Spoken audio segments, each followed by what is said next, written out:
Hi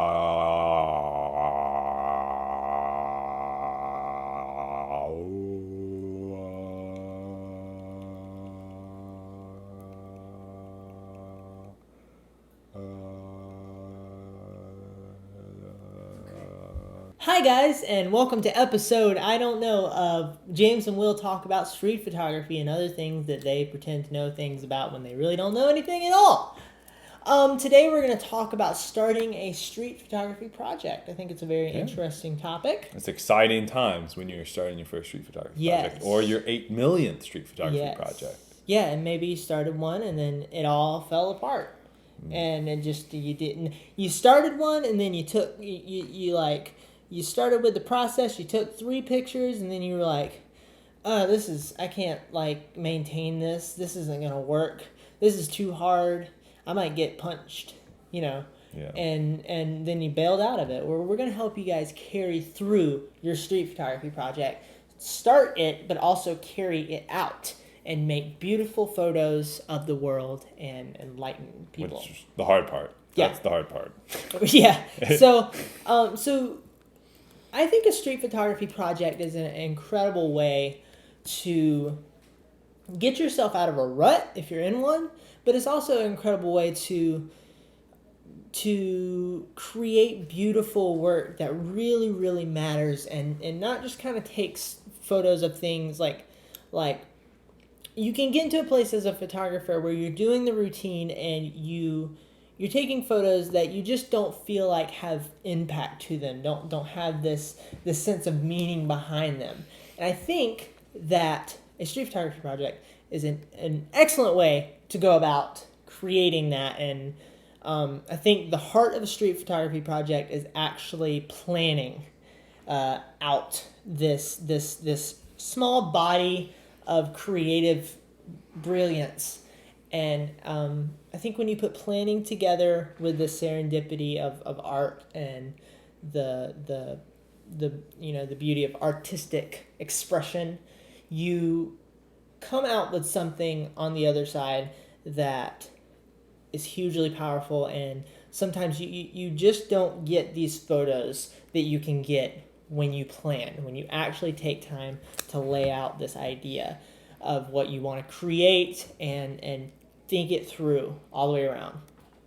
Will, have you ever started a photography project? I've only started one, though. Really? It's only been one this whole time. Oh, no. In 3 years. Dang it. I've only had one project. Hold on, I gotta call somebody who can freaking... But I've been super consistent. Yeah, that's true. Right? Yeah, like, a lot of people have matters. a project a year or something like that. I've had one project for 3.5 years. Yeah, and you see, you can have these long-term projects that go on for a long time. And they can also be something you don't necessarily shoot every day. Like, you might be looking for some of it every day, but, you always hear about projects where it's, 8 years later, there's, 8 pictures that they use for it. But, right? That can still be a project. I think of Eric Kim and his Suits project. Right. Because that project has been going on for a very long time now.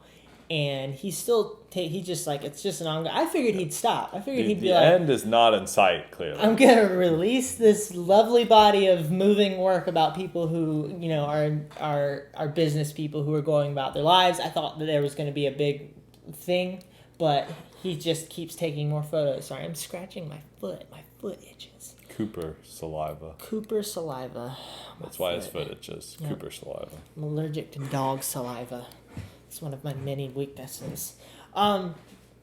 So I think it's important to define first, Will. First. You ready? First. It's important to define what your project is about, what your vision is for your project, why you're actually creating this body of work. Will, take it! All right, I'm taking it. I got it. I'm wrestling. You have the baton. All right. It gets I got a hold of it. when I give him the speaking baton sometimes. He can't handle the. I don't think let's not take that analogy. The power of the moment. Let's not take that analogy any farther. Let's just kill that analogy. I don't know where you're trying to go. Right now, I'm talking about. Yeah, I know, but let's just get rid of it. It's gone. Let's just not use any phallic shaped objects for For I any never sort of said it was analogy. phallic. A baton is phallic shaped. I never. Have you ever seen like in track and cylinder. like, they hand them this? Yeah, but it's a cylinder. Okay, all right. Well, anyways, I don't know what kind of baton you're using, Will. I got the baton now. I'm holding on to the baton of inspiration. I think about those twirly batons that they have in there. I think we're back really in high off school. track right it was now. that girl who like couldn't actually play like an instrument in the marching band. So she'd be like, "Here, you know what? We're gonna let you spin this thing around. Go back practice in your room." Okay. But that girl took it to the next level. Yeah, there was like three of them. She was like juggling baton. There's never been a baton twirler that was not passionate about that role. That's true. Juggling batons that are on fire. All right, so let's get back. Let's reel this in. Let's throw it out and let's reel it back in. I think we're clearly on the right track. We're not on any track. We're driving out through the Gobi Desert. The train is driving through the field. We're out in the Gobi Desert on a moped with one flat tire. I could see where you're going. Rolling down hills. Okay, so talk about how you create a vision for a street photography project. How you would go about that, or whatever you were about to talk about. I mean, I think the first step always is to seek out a lot of sources, and with the internet and then like really cheap Amazon photo books, you can find a lot of things to inspire you. And I think it's just important to define what a photo project is. Like define how people have done it before. Is that what you're getting at? I guess just see how see other people's work. Okay. Because I think sometimes it's hard in the first step because you might just feel kind of all over the place. Like maybe you're like, oh, maybe I want to do a fashion project. Maybe I want to do something like Humans in New York. Maybe I want to do this. And it's like maybe that way something hits you better. Especially if you're a new photographer. I think if you've done a lot of work, maybe you already have an idea out there and you're kind of refining that. But I think a lot of people too, like a photo project's a great way for them to start in their photography a lot of times. Yeah. So it's like they just need to just soak in as much as possible. Okay. And then they kind of find something that sticks out with them and they can like refine that in. I see. Kind of finding other inspirations. So I think that's an important thing. Do we need to define a photo project? Do we need to define? Well, yeah. So I mean, generally speaking, I think there are long-term photo projects and short-term photo projects. Okay, I think this is good to clarify then. You have these long-spanning projects like what me and you do, which are maybe they have a basic guideline and structure, but they're a little less defined than what I would call a short-term photo project, which generally I think would it doesn't have to have this, but when I think of a really compelling short-term photo project, I'm thinking of like like the photo project that you showed me the other day, which was no, because his stuff kind of went different. The guy who took the pictures of the farmlands, the encroachment of urban development of farmlands. That series. There was a strong vision, but I don't think his entire project about that. I think that was another. This was like its own project. Okay. I think there was another project in the video. Okay. So that project was just on that idea. So it's like it's a tighter framework, right? You're thinking for a short-term project. Yeah. Like it's a much more focused. Okay, but so for the sake of demonstration, we'll take that and expand that. Say you're doing a photo project on the encroachment of urban development on farmlands. Because that's the first thing that comes to mind. You're on a whole other level. So you don't get that vision to do that project until you first figure out what your passion is, and like you do until you first figure out what drives you, like what's that thing that you're like this actually tugs at my heart that this is happening, and that how are we going to handle the urban development, taking over farmlands, which are very important to our land, having this being driven by a heart passion for you, something that really matters to you. Now, I'm speaking to issues that are really emotional and really meaningful and impactful, whether that is the adoption system in other countries, or like or Right. Animal trading, like we've talked about before, like just different things like that. They're really big. Now this can also apply on a much more lightweight subject, but I wanted to speak specifically to these heavy subjects because you don't just stumble into that generally. You know what I mean? Like you don't just stumble into taking photos of orphans. No, You unless have it's like to plan that. a 30-foot grave, and then you have to claw your way out of it, and then you realize there's the project. Oh, okay. Okay. What? I don't know where you're going. Don't even worry about it. Just keep on rolling. Okay. Just keep rolling, guys. I'll learn about that later. So no, but some people will. I mean, so the people who, got these incredible photos of when the Boston bombing happened, right? Incredible photography came out of that. This guy was just there, and he was a photographer. That's not a photo project to me, and you don't seek that out. That finds you. There's a difference. But what I'm speaking to is this idea of finding your vision for what you want for the story you want to tell. And then the next thing that's very important to me is finding your goal, which sounds like a vision, but I'm defining this differently in this case. For me, a goal would be more along the lines of what you're hoping to project, what you're hoping to actually communicate to people about this thing. There's the vision of the struggle and that this thing is about. So to make that tangible, adoption and orphans. There's that struggle. There's that vision to share about that, defining that vision. But there's also what do you hope to communicate about this to people? Does that make sense? Yeah. Yeah. So there's that. So talk about that vision and just the goal of what you hope to project. Okay. Like in a specific example, or more in the fact that, with a vision, I think a lot of the vision relates more to how you shoot. I think vision for me relates more to kind of the image you produce. But I mean, there's a goal behind the image, but I think like your vision is, parlayed, and I don't think that's the right word for it. Anyways, your vision is, sculpted, you have this goal, right, that you want to communicate to people, but that goal is impossible to communicate without having an overarching vision of kind of how you want things to look. Right. Okay. So maybe so let me define more clearly, Yes. because I think what you've heard from me, and maybe this is a breakdown of communication. What you've heard from me maybe is that the vision is how you're choosing to shoot something. What I'm saying is take the cameras out of it. The camera's gone.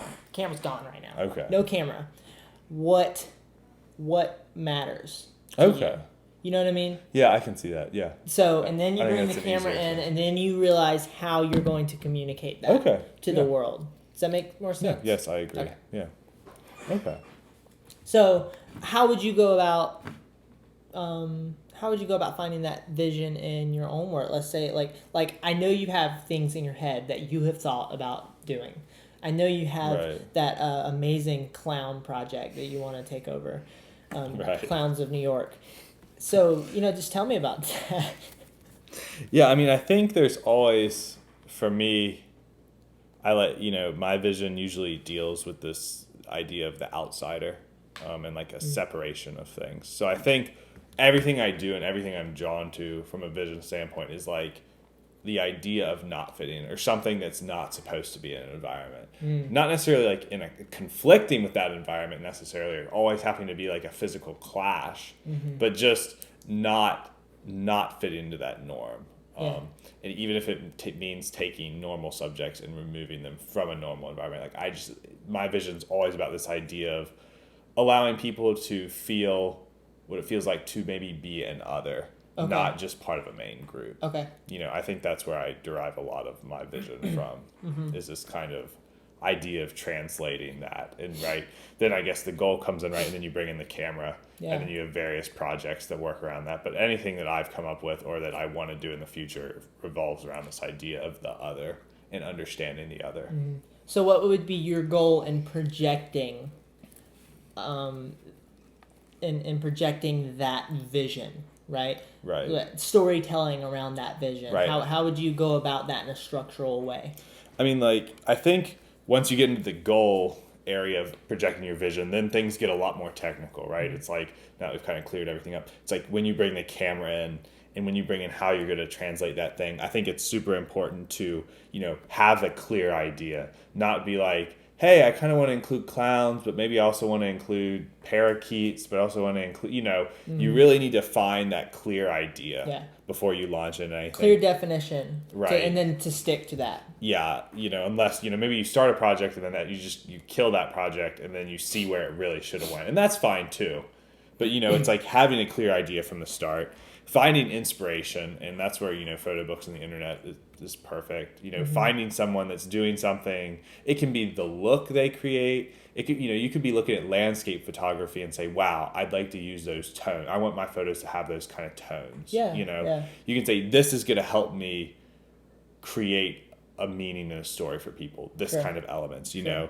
And it's like, so you find that, you find that inspiration, you find that look, and, you find your voice. And I think finding your voice is kind of tweaking what you see people doing into something that works for you. Especially, say, like, you find somebody who's done a project, and it's like, it was exactly what you want to do. But, right, it's always better to try to find some way you can tweak it, that it's different for you. It's not just a carbon copy. I think that's an important step, because I think a lot of people's projects fall short when they just really try to emulate someone exactly. So you're saying take the issue or your vision, your desire, what you hope to communicate, and apply your own voice to it. Yes. That's what okay.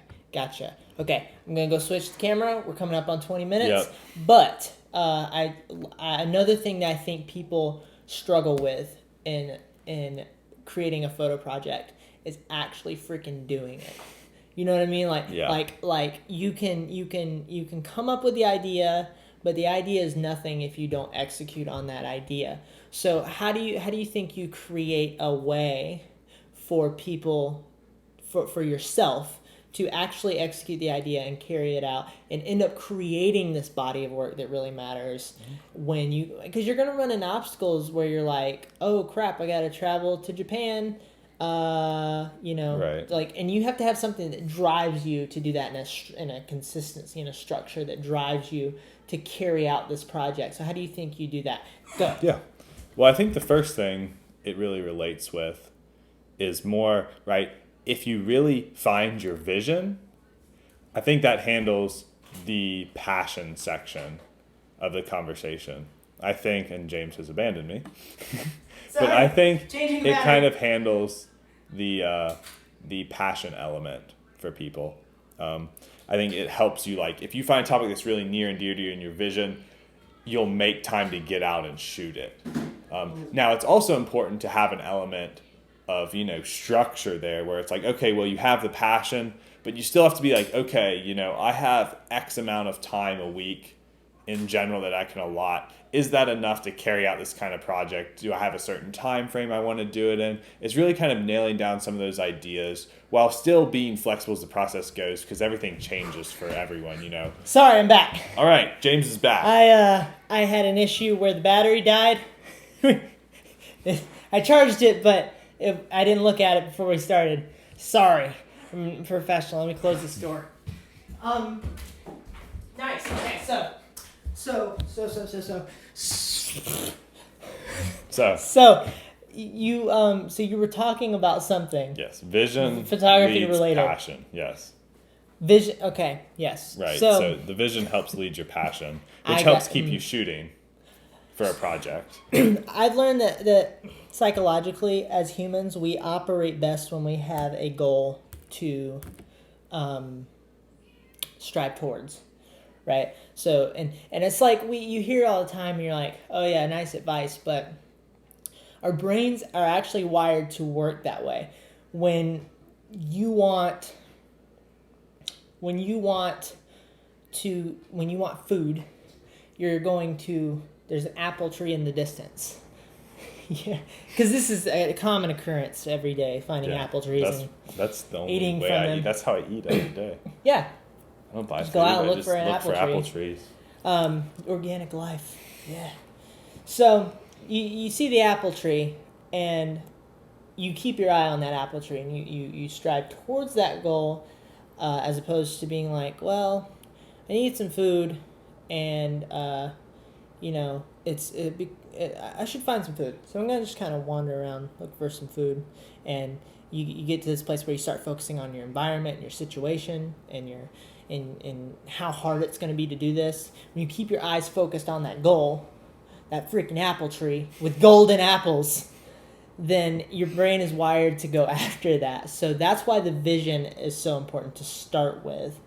And also that helps your brain organize itself into a proper alignment instead of kind of like just going, oh, okay, well, I like children, so I'm going to take some pictures of children. Hopefully I'll find something, this compelling about a child. Maybe I'll run into this situation and this child will, be an amazing gymnast. I don't know. An orphan gymnast. And, but you don't run into those things. You have to create those things for yourself. So there's that. There's the goal. But also, I believe you have to create consistency and structure for yourself within that. So as you're going about creating this new photo project of yours about orphan seals. How about orphan child gymnasts, street performers? Yes. Yeah. See, and you gotta go narrow. That's what it's all about. I like where you're going. As you're creating this, you need to create structure for yourself, and I think this is where we fall off with the issue of actually doing the project. Where you lack what's the word, like where you can't do something because you're not, where you lack discipline, you need structure. There we go. And so set all these things in place for yourself, so that you can navigate within them and create this sense of things to bounce up against, and that will keep you from kind of just falling off. And so that means saying, I'm going to go out tomorrow at 5 p.m. if you have to, right? I'm going to go out tomorrow at 5 p.m. I'm going to call this person and set up this environmental portrait. Right. Very business, get things done mentality. As much as we all like to be free-flowing artists who just kind of go with the aura of the universe, this is us going with the aura of the universe. I am space. The final frontier. There's a thumbnail. As much as we like to do that as artists, it's gonna fall apart when you're trying to, it falls apart when you're really trying to do something that matters, I think. And you don't have unlimited time and unlimited resources. Right, of course. As most of us don't. Yes. If you have infinite time, you can just wander out there in space. Yeah. That's fine. Yeah. Your project will you'll get done. Never get anything done. Your project will probably get done eventually if you have infinite time and space. Yeah. There's a lot of projects that I wanted to start and I started them. I started those projects. Well, there's no photos, nobody knows about them, but I started that project. Yeah. So yeah, I have one of those. I have a Tumblr page sitting, still abandoned. No photos. 3 photos ready to be 3 photos in the drafts. Oh yeah. Yeah. Yeah. Just never. Yeah, it's amazing. You'll go through your drafts and like, oh, that was supposed to be a thing. That didn't happen. So I think to wrap this all up and make it all cohesive, find your vision, find that thing that drives you and that you actually want to tell a story about. Figure out how you want to tell that story, and then set structure in place and create consistency for yourself. create an environment of consistency for yourself. And what Will said. What did you say? He said other things, right? Have a clear idea. Have a clear idea. Find inspiration. Yes. Find a look. Find your voice. Find your passion. Yes. Do those things. Probably find a focal length, too. Yeah. Oh, that's good. Just one, though. Just one. Just one. Just one. And finding inspiration, I think it's also, and you may have touched on this a little bit, but it's also good I think it's good to find it online, but also very good to find it out and about. You know, yes, absolutely. Whether you're traveling, anything, look around for inspiration. It's all around you. But don't, aura of the universe. Oh, yes. Fabulous. Don't find inspiration through trying to let it just kind of happen. So you gotta talk with your hands. This is great. Don't find inspiration just by letting it kind of happen. You have to seek it out and you have to go for it. You know, and the key to starting is starting. And you won't start until you start. Yeah. And that's how you start and finish. Good talk, Will. Way to go, team. I think we got it. I think we did some good stuff. So you know what? Go start a photo project. Comment below and tell us about the dope photo projects you want to do. Or ask us something specific about photo projects that we didn't touch on at all. And you're like, hey guys, you left out the most important thing ever. Right. Thanks a lot. Right. Yes. Ask us questions. All of that matters. My dog's having a party outside. Or he's just mad because he wants to come in. Say something meaningful with your photo project. I think that's the biggest thing that I want to try to do better as a photographer is to always try to say something meaningful, because there's such you can get into a place where you're like, wow, what a pretty photo. Oh, that composition sucked. Oh, this is a nice one. I got to go out and take a photo today. You know, and you forget that the whole freaking reason you're taking these photos is to do something that matters and say something meaningful, right? Right. That's what I would think. So, maybe. Anyway. Who knows? Say something meaningful. Thank you for watching, guys. Like if you liked it. Subscribe if you liked it that much. And that's about it. We'll see y'all next week. We'll see you guys next week. Goodbye. Have a lovely day.